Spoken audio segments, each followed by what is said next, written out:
અમદાવાદની બંને બેઠકો માટે માન્ય અને અમાન્ય ઠરેલ ઉમેદવારોની વિગત પૈકી 7 અમદાવાદ પૂર્વ બેઠક પર 34 ઉમેદવારોએ 44 ફોર્મ ભરેલા, જેમાંથી 11 ઉમેદવારોના ફોર્મ રિજેક્ટ થયા છે, જ્યારે 23 ઉમેદવારોના ફોર્મ માન્ય રહ્યા છે. તો સાથે જ 8 અમદાવાદ પશ્ચિમ બેઠક માટે 12 ઉમેદવારોએ 19 ફોર્મ ભરેલા, જેમાંથી 6 ઉમેદવારોના ફોર્મ માન્ય રહ્યા છે અને 6 ઉમેદવારોના ફોર્મ રિજેક્ટ થયા છે.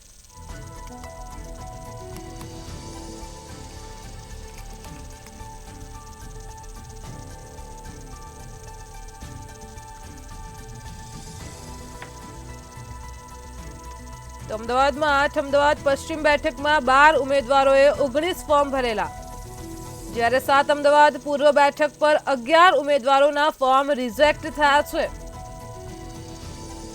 આ સાથે જ 8 અમદાવાદ પશ્ચિમ બેઠક પર 6 ઉમેદવારોના ફોર્મ રિજેક્ટ થયા છે. 12મી થી 19મી સુધીમાં નામાંકન પ્રક્રિયા ચાલુ હતી, જે પ્રક્રિયા 19મીએ પૂર્ણ થઈ અને 20મીએ એ તમામ ઉમેદવારો પત્રો જે લોકોએ ભર્યા છે તેની ચકાસણી હાથ ધરવામાં આવેલી હતી.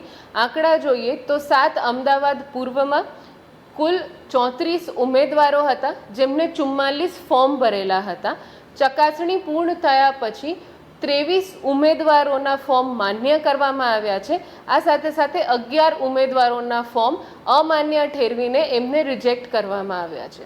8 અમદાવાદ પશ્ચિમની વાત કરીએ તો કુલ 12 અલગ અલગ ઉમેદવારોએ 19 ઉમેદવારી પત્રો ભરેલા હતા, જેમાંથી કાયદેસરના ફોર્મ જણાતા 6 ઉમેદવારોના ફોર્મ ગ્રાહ્ય રાખવામાં આવ્યા છે અને બીજા 6 ઉમેદવારોનો ફોર્મ અગ્રાહ્ય કરવામાં આવેલ છે.